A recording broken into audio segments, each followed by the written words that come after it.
Hai, Assalamualaikum. Selamat pagi awani pagi. Jam ini bersama saya Farhan Hakimi. Sebenarnya Buletin AWANI Khas untuk membawakan perkembangan berkenaan dengan Donald Trump yang baru sahaja mengangkat sumpah sebagai Presiden yang ke-47 Amerika Syarikat, dan tentunya banyaklah perkara-perkara yang diberikan tumpuan, antaranya dasar-dasar yang beliau ketengahkan sebelum ini yang kita ternanti-nantikan. Adakah usaha-usaha apa yang beliau ketengahkan selama ini itu akan betul-betul direalisasikan dan sebagainya, Amirul? Dan kalau kita ingat, Presiden Donald Trump ini kembalinya ke White House, Farhan, apabila kalau kita tengok kempen beliau kali ini agak rancak kempen pemilihan Presiden Amerika Syarikat yang ke-47 dengan cobaan pembunuhan Presiden Donald Trump banyak kali, saya kira banyak 2 kali macam tu, dan sekali pernah terkena telinganya sekali dan hampir mati ya. Tapi beliau kini kembali ke White House sebab seperti mana yang kita ketahui, sebelum ini beliau juga merupakan Presiden Amerika Syarikat yang ke-45 dan selepas itu tewas kepada pemilihan yang ke-46, iaitu tewas kepada Presiden Joe Biden di Presiden Demokrat. Dan kini beliau kembali ke White House setelah menewaskan, mula-mula beliau bertarung dengan Presiden Joe Biden, tetapi Presiden Joe Biden tarik diri dan kemudiannya Kamala Harris, iaitu naib Presiden Amerika Syarikat, menentang Donald Trump dan beliau telah pun menewaskan Kamala Harris, dan dengan itu Donald Trump telah pun mengangkat sumpah untuk penggal kedua sebagai Presiden Amerika Syarikat pada Isnin. Sumpah itu sekaligus memulakan penggalnya selama 4 tahun yang dijangka penuh dengan kontroversi, disertai dengan janji untuk memperluaskan kuasa eksekutifnya. Majlis angkat sumpah itu sekaligus menandakan perubahan besar dalam pentadbiran Amerika Syarikat yang dijangka memberi kesan signifikan kepada masyarakat Amerika dan dunia. Naib Presiden dipilih Amerika J.D. Vance sebelum itu terlebih dahulu mengangkat sumpah sebelum beliau. Upacara yang berlangsung di bangunan Capitol itu menyaksikan Trump mengangkat sumpah di hadapan Ketua Hakim John Roberts. Bagaimanapun media melaporkan Trump tidak meletakkan tangannya di atas kitab Bible. Ketika berucap selepas upacara tersebut, Trump berkata, Tuhan menyelamatkan beliau untuk menjadikan Amerika lebih baik. Perkara itu dinyatakan dengan mengucapkan ungkapan popularnya, Make America Great Again. The golden age of America begins right now.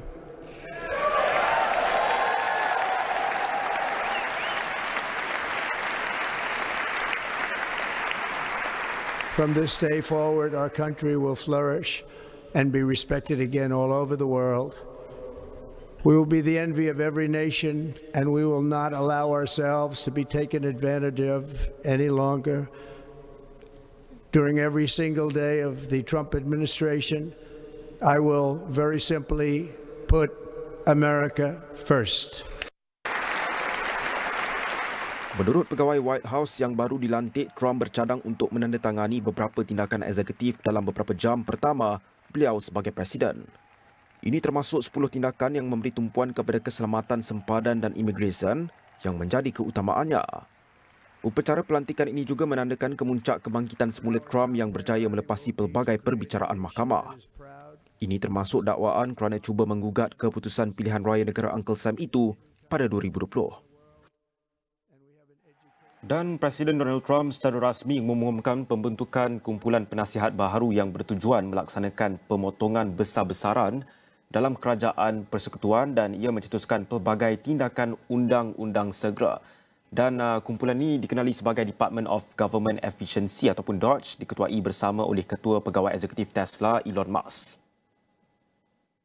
Ia bercadang menghapuskan agensi tertentu dan mengurangkan 3/4 pekerjaan kerajaan Persekutuan. Bekas calon Presiden Republikan Vivek Ramaswamy yang turut mempengerusikan DOGE dijangka mengumumkan peletakan jawatannya minggu depan untuk bertanding jawatan Governor di Ohio menurut sumber yang mengetahui rancangannya. Trump menjelaskan bahawa pentadbirannya menubuhkan DOGE untuk memulihkan kecekapan dan keberkesanan dalam kerajaan Persekutuan. Walaupun namanya mencadangkan kuasa rasmi, jawatan kuasa ini tidak memiliki kuasa untuk menyusun semula kerajaan atau melaksanakan pemotongan besar seperti yang dicadangkan oleh Musk dan Ramaswamy. Kesatuan Pekerja Kerajaan, Kumpulan Pemantau dan Organisasi Awam segera memfailkan tuntutan undang-undang terhadap DOGE. Tesla dan pejabat pengurusan dan bajet White House yang dinamakan sebagai defendant belum memberikan sebarang komen mengenai perkara ini. Jawatan kuasa seperti ini sering diumumkan dengan harapan tinggi tetapi jarang memberikan hasil yang signifikan. Sebagai contoh, pada tahun 1982, Presiden Ronald Reagan menubuhkan kumpulan penasihat untuk mengkaji perbelanjaan kerajaan. Namun laporan mereka lewat 18 bulan dan kebanyakan cadangan tidak dilaksanakan.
Ya, itu Fan, antara sedotan apa yang diperkatakan diucapkan oleh Presiden Donald Trump, dan kalau kita ingat beliau pun telah menubuhkan Dodge. Kalau kita dekat Malaysia dulu masa Tun Mahathir memerintah jadi Perdana Menteri, beliau pun menubuhkan person of eminent counsel untuk menasihatkan. Jadi beliau pun ada, dan sekaligus kita ingin terus kepada diskusi kita pada hari ini kerana kita tahu pelantikan ini bukan sekadar signifikan untuk Amerika Syarikat tetapi turut membawa kesan besar kepada ekonomi global, hubungan antarabangsa dan dinamik politik dunia. Jadi bagaimana perubahan di White House ini akan mempengaruhi Malaysia dan rantau ini? Dan pagi ini kita bersama dengan 3 panel jemputan istimewa untuk membincangkan topik ini secara lebih mendalam. Namun kita akan mulakan dengan Puan Charissa Lee, Presiden Persatuan Alumni Universiti Amerika di Malaysia. Dan izinkan kami untuk berbahasa Inggeris. Good morning, Charissa. Good morning. Yeah, thank you for joining Astro AWANI. Perhaps from the conversations that you have with your friends, how are Malaysians in the US reacting to the inauguration of Donald Trump as the 47th President of the United States? First of all, I would like to thank you all for inviting me to join this panel. I think in general, a lot of Malaysians feel a mixture of anxiety and some excitement. I think the anxiety is valid in the sense where there's a lot of fear in how immigration policies can change over the next 4 years. And some Malaysians are excited to see what this Trump administration can do for the United States and also US-Malaysia relations. You mentioned that there's a certain anxiety within the Malaysian diaspora in the States. How do you think Trump's approach to international relations will influence the professionals and the academicians in the States that are currently living in the US? Do you foresee any opportunities or challenges arising from his leadership? I think among students, the main concern is with potential change in visa policies with regards to how work visas might not be granted to students after graduation. This is largely speculation, but I think there is some valid concern around that. Professionally, there still will be maintaining ties between the US and Malaysia. The US continues to be a magnet for great talent all across the world, and I think many Malaysians will continue to seek employment in the US to develop their skills and upward mobility. And perhaps how you yourself foresee Trump's presidency impacting student exchanges and also educational opportunities for Malaysians, especially in the United States? As mentioned in his inauguration speech, he talked about his potential policies of dismantling diversity, equity, and inclusion. And that can have tremendous impacts on international students all across the US, specifically from the point of view of admissions into US universities, where they might no longer take into consideration identity and nationality as a part of creating a diverse university. Moreover, resources that go into DEI might decrease, making campuses less accessible to students who are not from the United States. Charissa, Trump is very popular with his term "Make America Great Again" and American first, and the people, the Americans would surely love him as to have him as a president. But it might instill some fear to immigrants and all that. Do you expect Trump's presidency to create new professional opportunities for Malaysians working in the US, or will it introduce barriers that could make it more challenging for them to succeed? The simple answer is I don't know. I think Trump is very unpredictable, especially in terms with labor policies when it comes to non-Americans. I think there will still be some effort to attract highly skilled laborers from all over the world to come to the US. But that, again, is something that cannot be predicted. Yeah. How might Malaysians in the US, contribute to fostering goodwill and also stronger bilateral ties during Trump's leadership? I think it's very important to remember that Trump is not America and America is not Trump. America is an extremely divided nation, and much of these divisions can only really be experienced and seen on the ground. Malaysians who live in the US have this on-the-ground experience, and these perspectives need to be included in much larger national policies.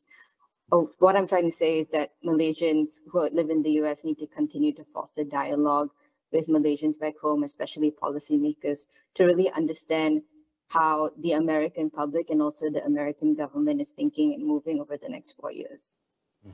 Charissa, you mentioned an interesting point back then when you mentioned Trump's unpredictability.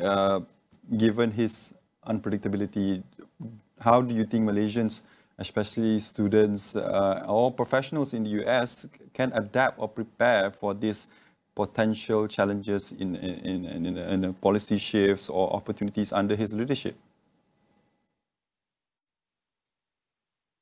I think the best way to move forward is for people to really double down on their resources. There are many great resources that are unique to America, and it's about maximizing those resources and connections.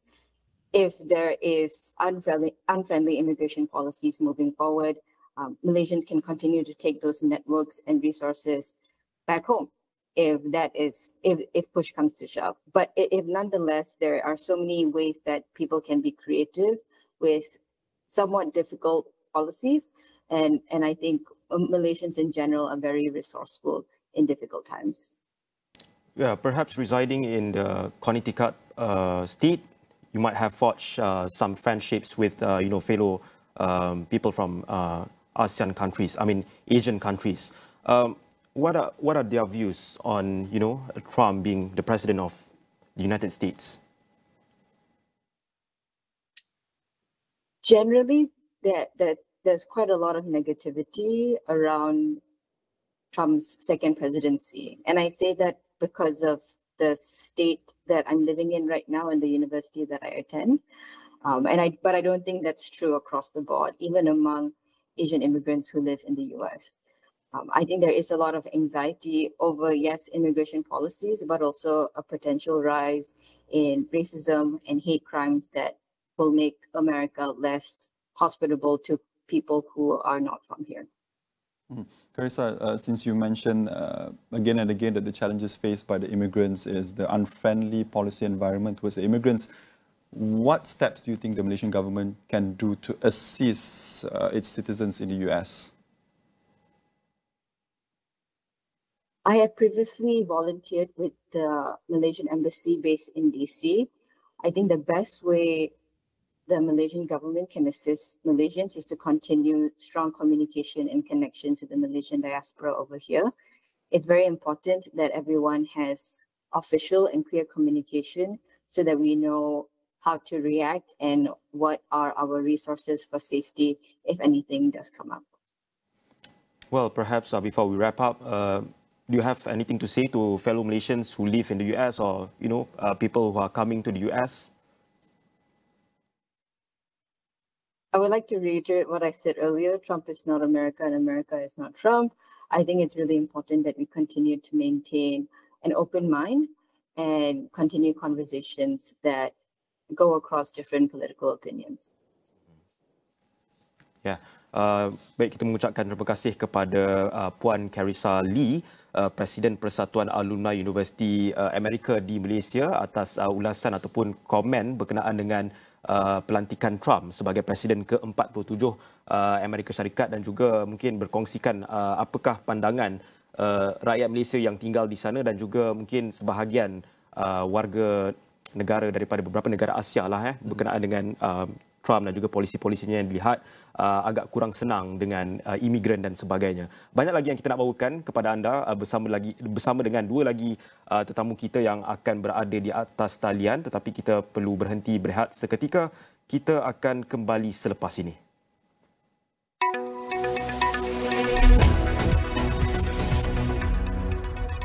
Di dalam setiap berita yang dibawa, konteks amat penting. Cara kita mendapat berita kian berubah.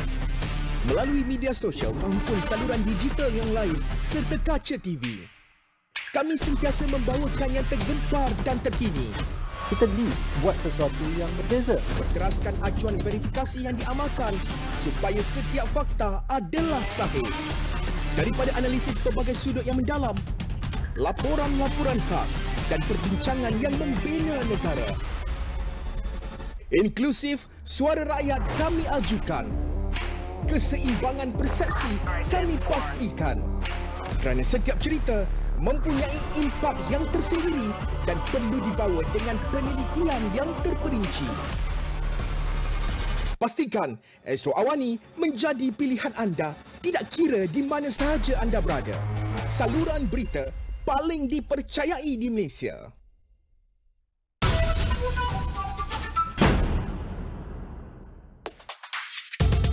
Merentasi Laut Cina Selatan hingga ke puncak Kinabalu, kami bawakan laporan ringkas, padat dan komprehensif.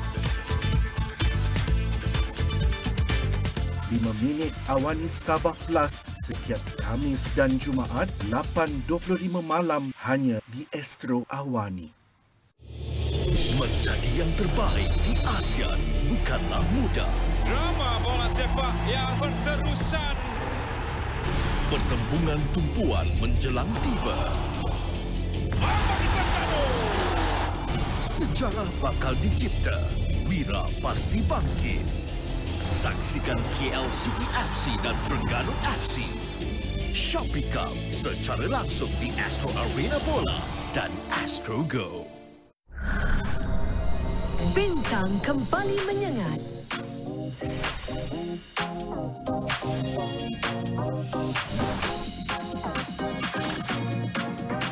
Kemunculan semula lebih hebat.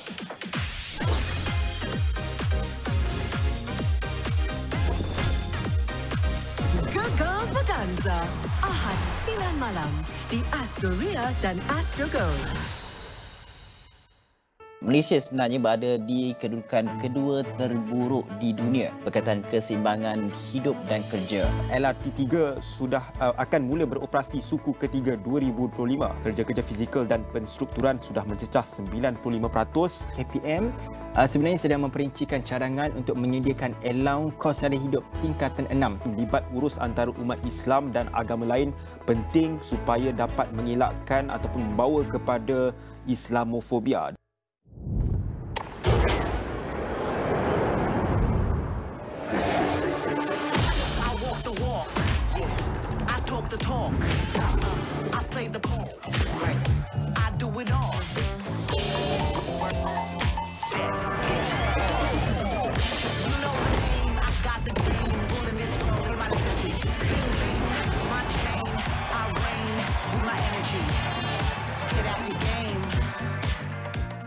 A brand new day, a brand new stadium. Musim kedua, lebih mencabar, lebih hebat. Kita dah compete 4 orang. So sekarang kita nak pergi mana ni? Kita nak bawa korang ke tempat yang susah-susah orang nak masuk. Perjalanan epik menyelami Premier League. Today challenge is Cabaran demi cabaran menanti mereka. Masa berjalan. Takkanlah saya nak kalah juga. KJBL, Mulai 23 Januari, jam 11 malam di Astro dan Astro Go.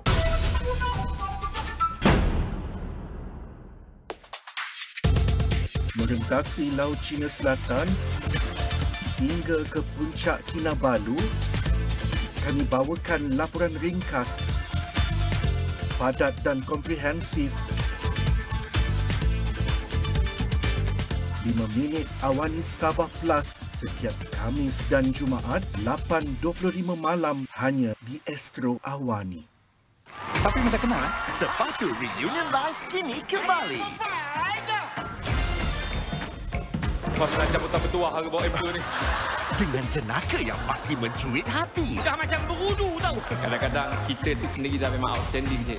Nantikan terlatah cameo istimewa. Tak nak berisik. Mana nak keluar? Sepatu Reunion Live 2025 mulai 24 Januari di Astro Prima dan Astro Go.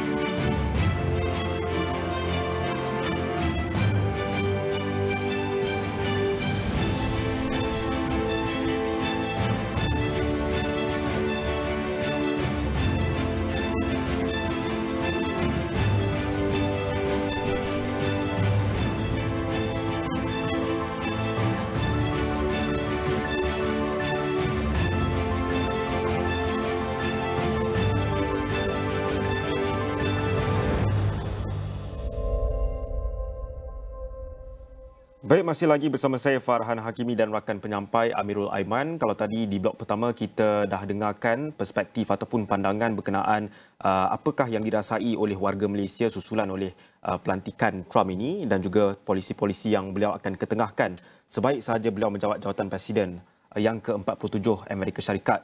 Dan tentunya di blok ini pula kita nak lihat dari sudut politik dan geopolitik kerana banyak pertikaian mengenai Trump ini sebagai seorang sosok yang mungkin agak fikal dari segi polisinya, agak berubah-ubah, pendiriannya pun agak berubah-ubah sebelum ini dan ramai yang menyifatkan beliau ini juga sebagai seorang yang mercurial. Bermaksud kalau sebelum ini beliau turut menyokong dasar untuk mengharamkan TikTok di negara Amerika Syarikat, tetapi sebaik sahaja beliau melihat TikTok mendatangkan kebaikan dalam kempen pilihan raya Amerika Syarikat kepada beliau sendiri untuk menaikkan reputasi beliau sebagai seorang calon yang bertanding pada ketika itu, beliau kembali untuk menyokong TikTok ini untuk kembali beroperasi di Amerika Syarikat dan akhirnya berlakulah orang kata terlaksanalah impian beliau untuk melihat TikTok kembali beroperasi di Amerika Syarikat yang mana sudah pun berlaku pada semalam sebenarnya Amirul.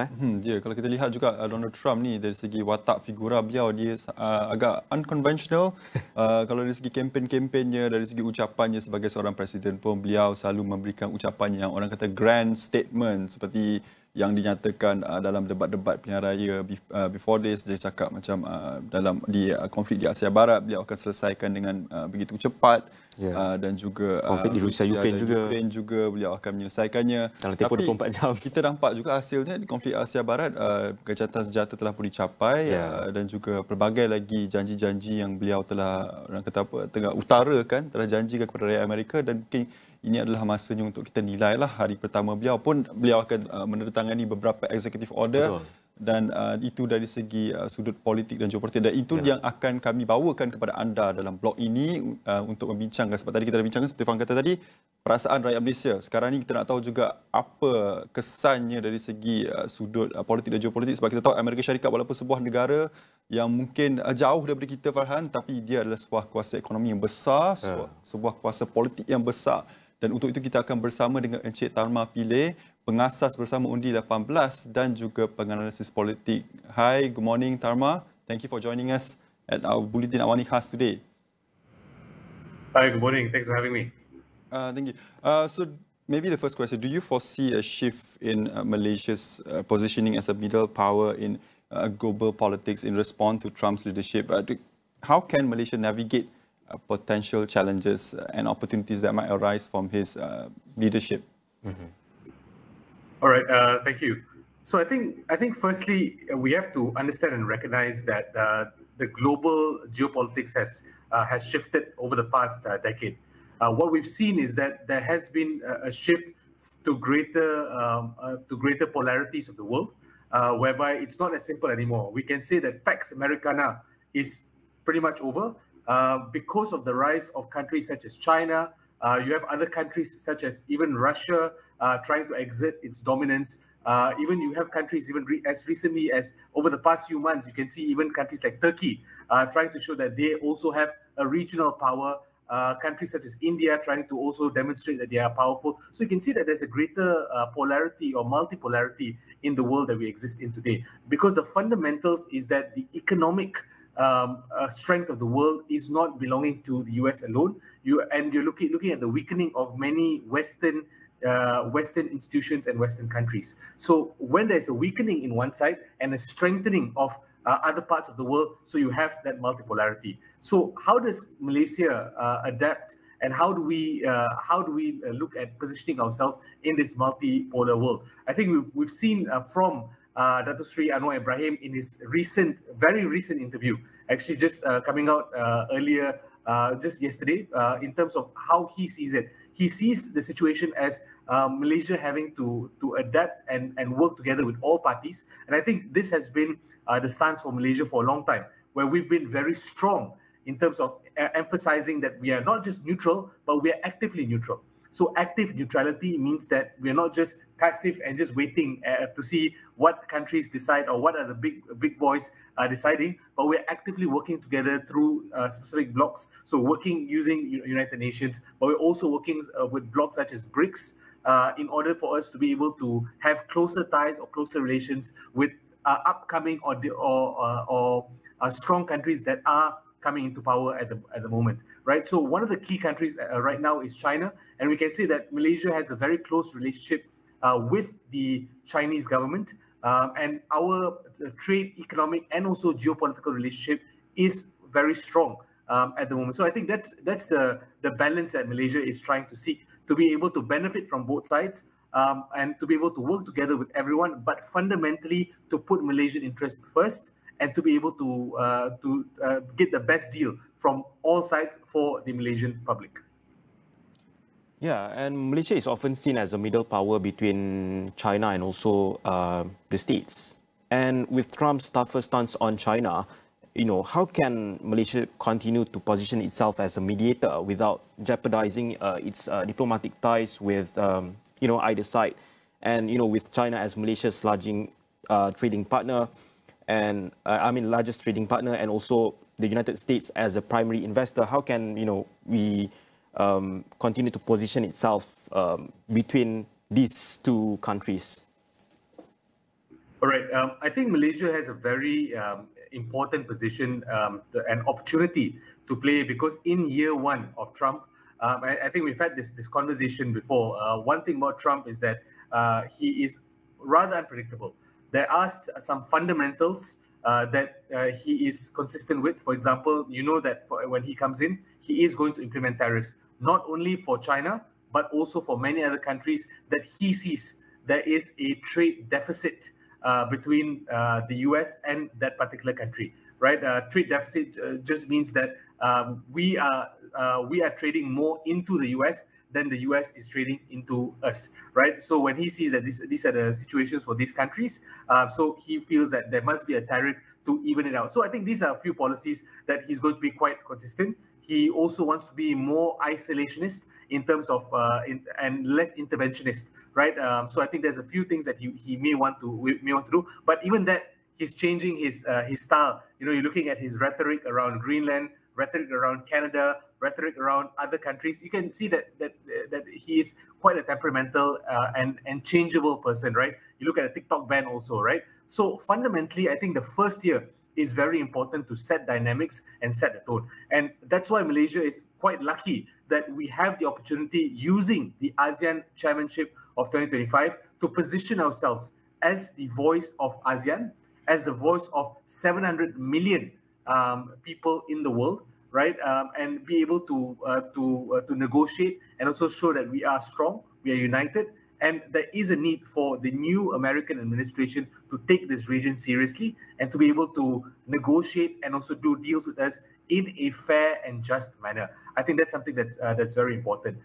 In terms of the relationship between China and the US, to be very honest, I think domestic politics is the main consideration for Donald Trump, as he has repeatedly said, he is America first. Right, so in this manner, domestic politics will be most important in terms of his relationship between the US and also China. So I don't think Malaysia has the ability to mediate so much. However, as I said earlier, we do have a golden opportunity to be able to show that we are strong and that we are someone that the US should spend resources and to think about. Right, even in that policy of isolationism, you can see that Trump is making certain exemptions in certain cases in order to intervene. You've seen their policy in the Israel and Palestine crisis, where even though Trump says that they want to let go of things and don't want to intervene in war, but they are willing to look at even war with Iran,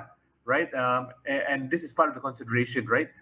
To be able to support their allies, right? So I would say that with Trump, you can expect the unexpected, you can predict the unpredictable, and most importantly, that he is not firm with any particular policy stance, and everything is changeable. And that's why it's important that Malaysia plays a role in order to get the best deal, right, from both America and also from the other great powers of the world. Tharma, I want to bring this conversation to his leadership style, which is, quite always in the spotlight, his antics and all that. It is often described as unconventional and bold, but what do you think it signals for the global political trends in the coming years? Do you foresee that this will influence other world leaders or maybe young political movements? Yes, absolutely. So I think one of the things that characterizes Trump, yes, he is bold, yes, he is assertive, yes, part of him being a celebrity is that he is very he's very used to the spotlight, and most importantly, he has a flair for the theatrics, right? I think that's something that's very powerful about him, where you can see that even whenever he does something simple that goes viral, that gets the attention, right?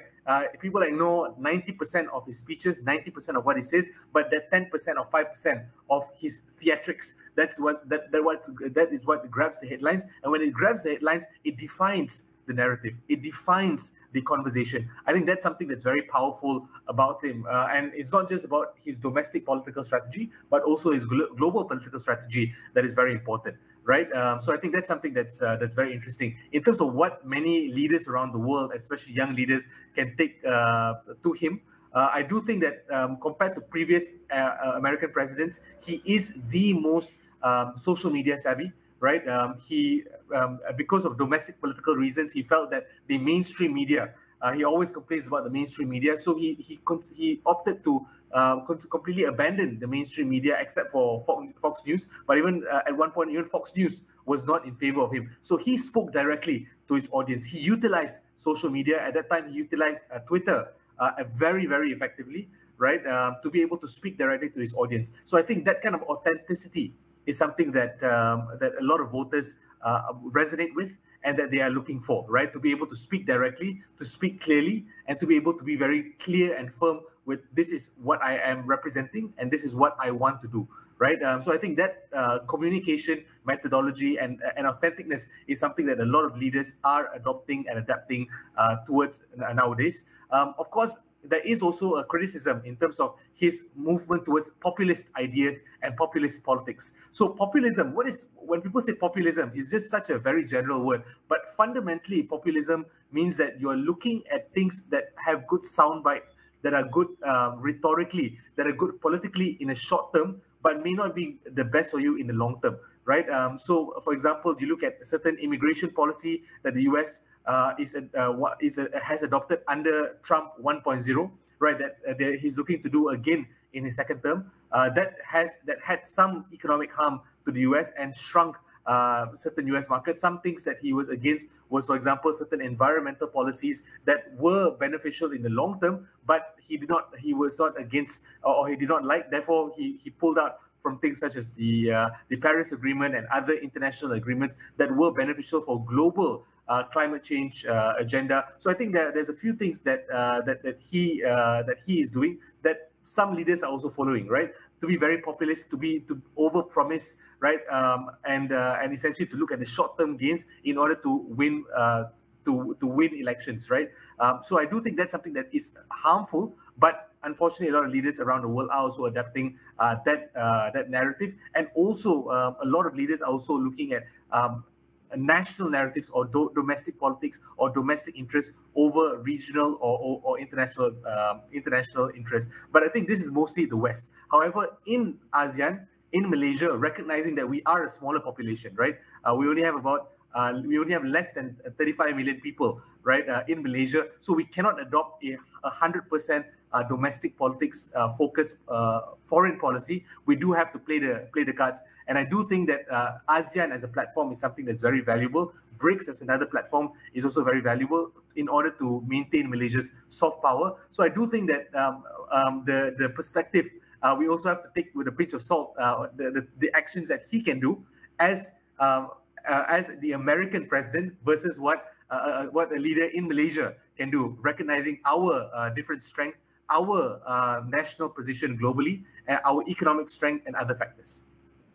And let's talk about Trump's imposition of tariff on BRICS nations, especially China, which could raise inflation due to higher good prices. And let's say if trade wars between the states and also these BRICS nations reignite, what ripple effects should Malaysia prepare for, and especially in terms of its export-driven industries?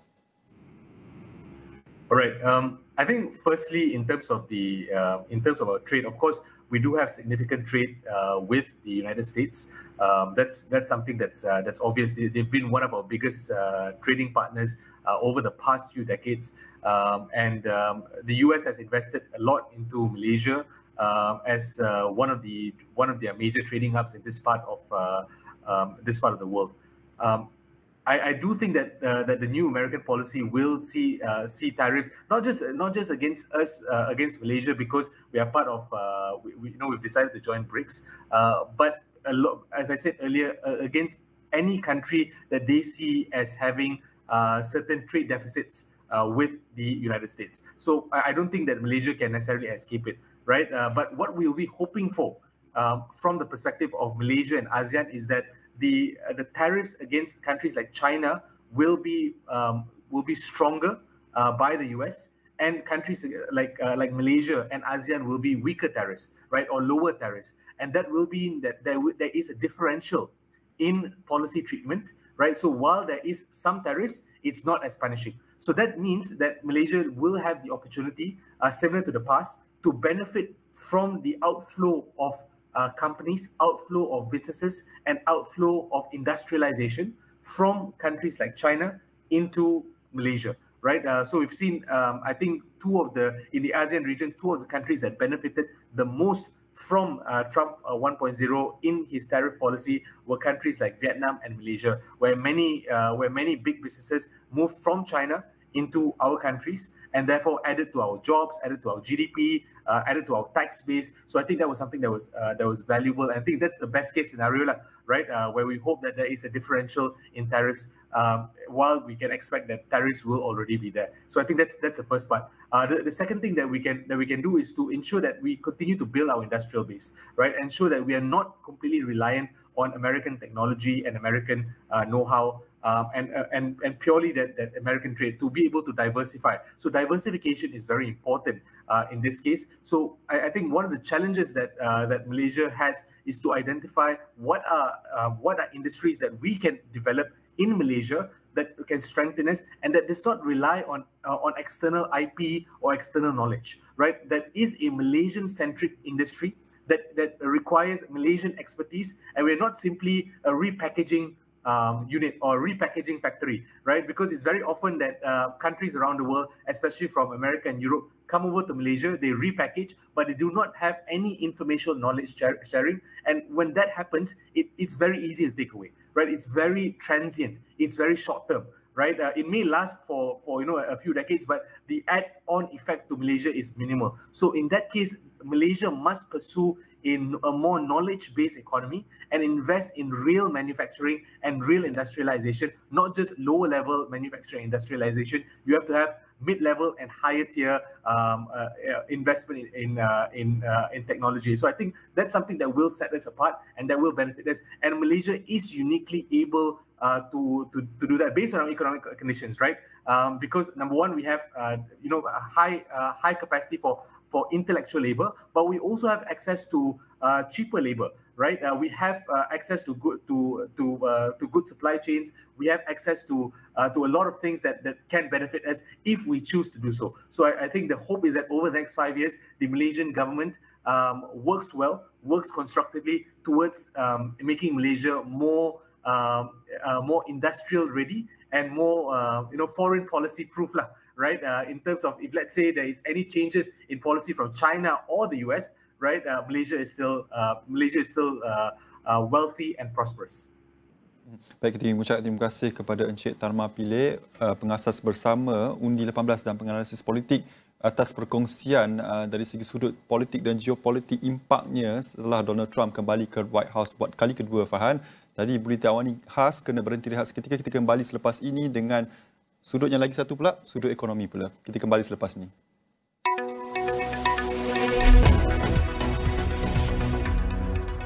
Di era digital, pemasaran bukan hanya tentang penjualan semata-mata.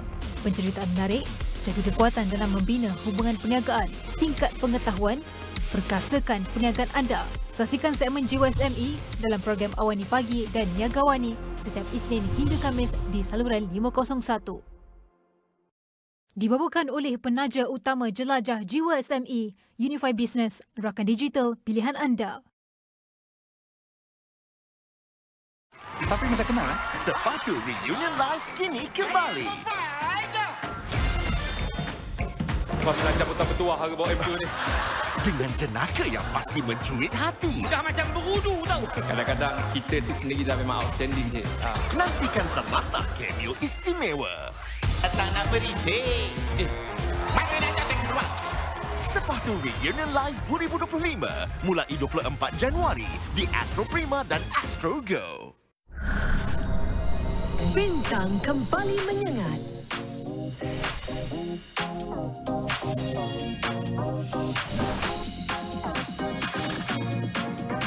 Kemunculan semula lebih hebat.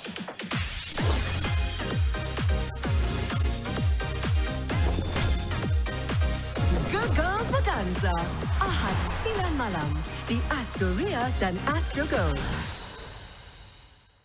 Malaysia sebenarnya berada di kedudukan kedua terburuk di dunia berkaitan keseimbangan hidup dan kerja. LRT3 sudah akan mula beroperasi suku ketiga 2025. Kerja-kerja fizikal dan penstrukturan sudah mencecah 95%. KPM sebenarnya sedang memperincikan cadangan untuk menyediakan allowance kos sara hidup tingkatan 6. Melibat urus antara umat Islam dan agama lain penting supaya dapat mengelakkan ataupun membawa kepada Islamofobia.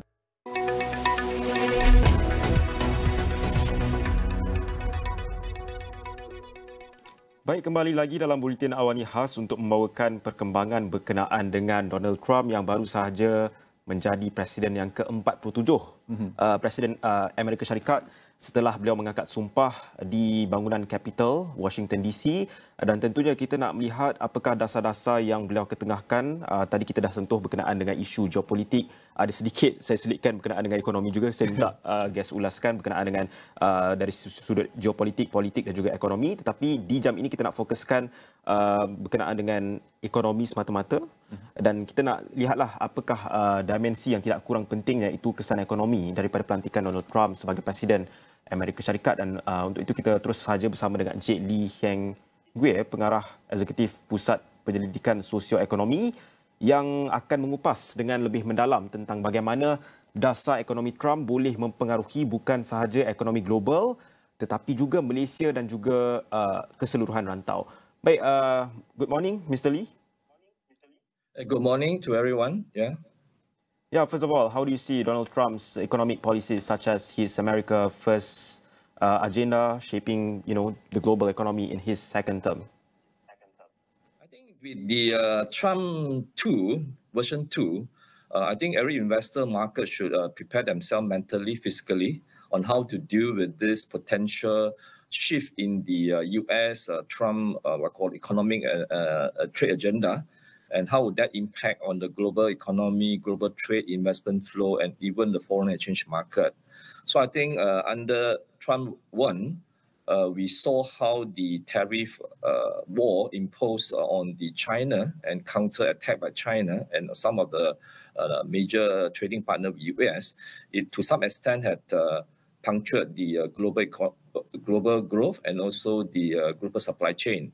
So this time around, we will have to wait and see when he comes into office, and within the first 100 days, will he be in a hurry to immediately roll out the new tariff against a major trading partner of US who enjoy huge trade surplus with US, and that we will see what are the product, the scope, and whether how fast he can do it.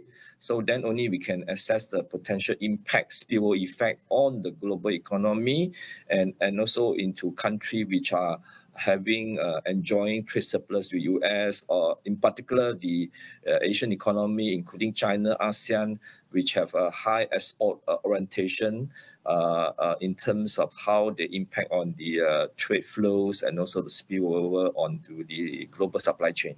So I think we will wait and see, and what are the implications? For I think for sure you will be somewhat disrupt the global economy and the trade flows. Mr. Lee, Trump has been known for his trade policies, particularly tariffs. He even said that tariff is the most interesting word in the dictionary just now. What implication could such policies have on the global supply chains, especially in key sectors like electronic and manufacturing, which are crucial for economies like our country, like Malaysia?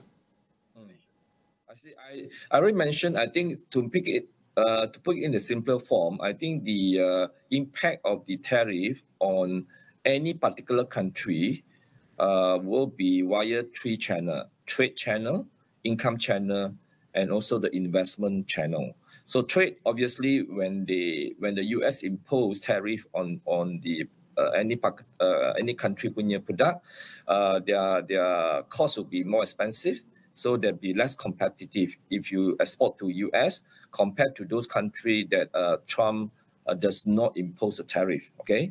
Now, when your product are selling less or less competitive, it could impact on your industry. For example, your E&E sector, or even your textile, or even your rubber glove industry, whatever sector that are likely to export to US. So which means that less demand, it will also impact on the company production. So maybe they would have less working orders. They could also reduce the income, the wages of the employee. The third effect will be investment flow. Everyone knows that Trump wants to make the US great again, so he will reduce the corporate tax rate in US. He will simplify the approval, investment permit, and try to encourage more investors coming back to US, not just a US company outside the US, but also the new investor. So when he does that, I think you could expect the reflow investment back to US. It may be in a lot of sectors, but that also depends on how the investor, which have been investing in Asia, including China or even ASEAN country, they have to think long term in terms of how do they want to strategize their investment policy, whether they will just take respond to the US Trump policy and relocate, or this is a permanent type of investment decision they have to make. So we may not see totally outright investment flow back to the US economy, but it could short term, you could see some positive optimism in terms of how he wants to make US competitive and great again. I think the immediate impact you could see, like financial market, the equity market in US would be very robust in the sense that you could see some flows coming back to US, invest in the stock market. But the long-term investment will again depends on the individual corporate business strategy lah. But we have to prepare for that eventuality in terms of the redirection of investment. But having said that, I think the Asia, including ASEAN, will still be one of the preferred investment destination, given there's a lot of prospect in ASEAN in the growth there, investment prospect, and also under the current what you call the ongoing geopolitical tension, there's always a strategy to diversify your investment operation, including your production supply chain, so that you have more security in the supply chain. You don't want to be dependent on one particular country. That's why you have this China plus one approach. That could be one of the approach that could still be making ASEAN, including Asia, still compelling destination for investment. Yeah. Following up on that, Mr. Lee, how could a tariff ban on Chinese produce lead to an influx of cheaper imports into ASEAN? Would it potentially undermine local production and harm the region's economy? Now, that part of use, we are looking into the trade diversion effect. Now, under Trump 1.0, most of the ASEAN countries have benefited from the trade diversion. The time the trade war is more severe between the US and China. So we saw trade flows, orders coming diverted from China or even from US itself, coming to this part, ASEAN or Asia. So Malaysia is one of the positive recipients from the trade diversion flows, and from the period 2018 to 2020, we saw an increase of our exports to US, or in simple form, US import from Malaysia has increased by 7.7% per annum during the period. And based on the evidence data also show, because of the trade diversion effect under the trade war, we also benefited in terms of the net increase of our exports to US, about 2.1 billion during the period. So all this showing that there's a positive effect. But this time around, we have to be more cautious in terms of impact of the trade diversion. Why? Because Trump aware that most countries will divert their flows to those countries that do not suffer a tariff from the US.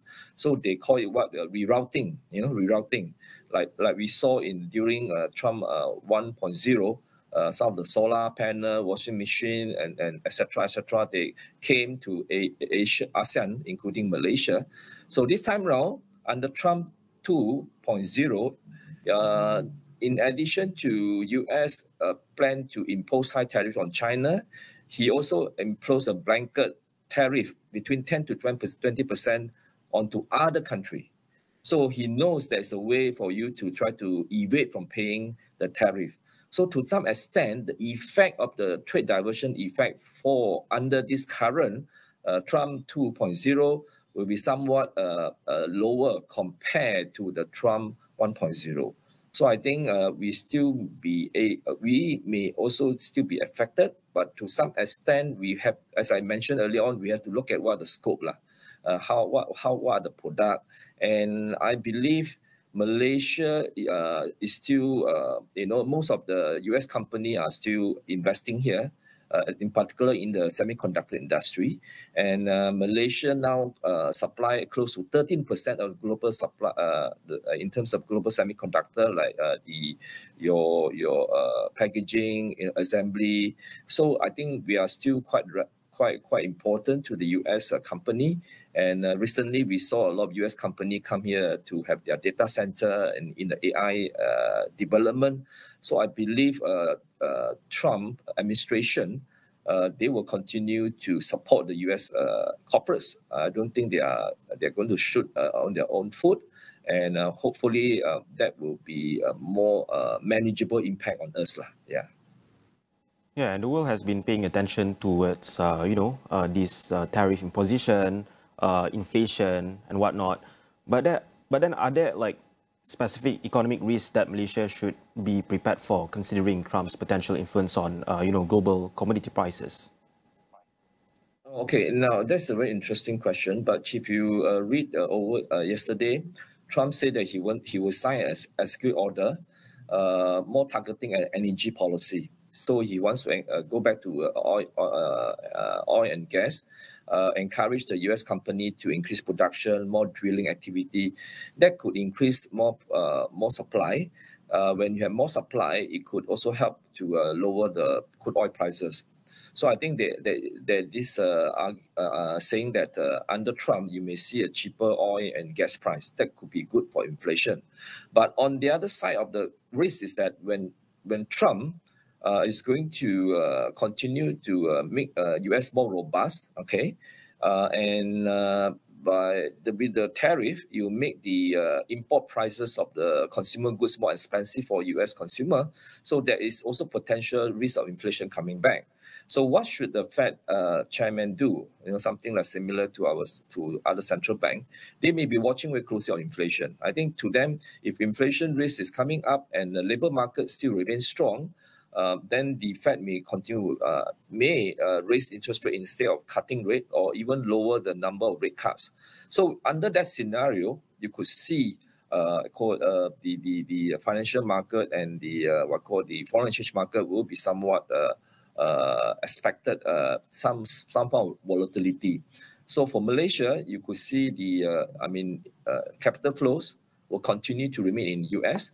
So the effect will be less capital flow coming to Asia, including Malaysia, and then your currency will also be subject to downward pressure, because if the Fed is going to raise interest rate to control inflation risk, the interest rate differential between US and Malaysia will widen, and hence your ringgit will still be affected.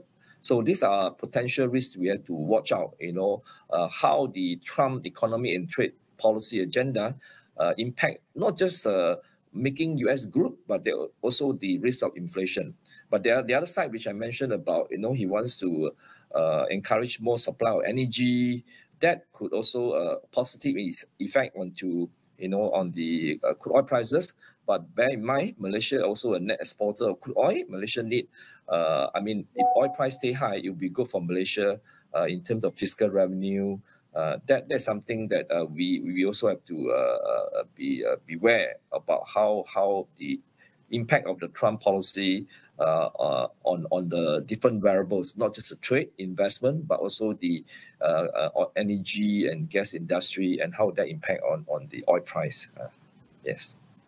Baik, kita ingin mengucapkan terima kasih kepada Encik Lee Heng Guie, Pengarah Eksekutif Pusat Penyelidikan Sosio-Ekonomi, yang telah mengupas dengan lebih mendalam tentang bagaimana dasar Presiden Amerika Syarikat yang baru saja mengambil alih balik jawatan Presiden Amerika Syarikat terhadap dasar ekonomi kepada global dan juga Malaysia dan juga rantau ASEAN, Farhan.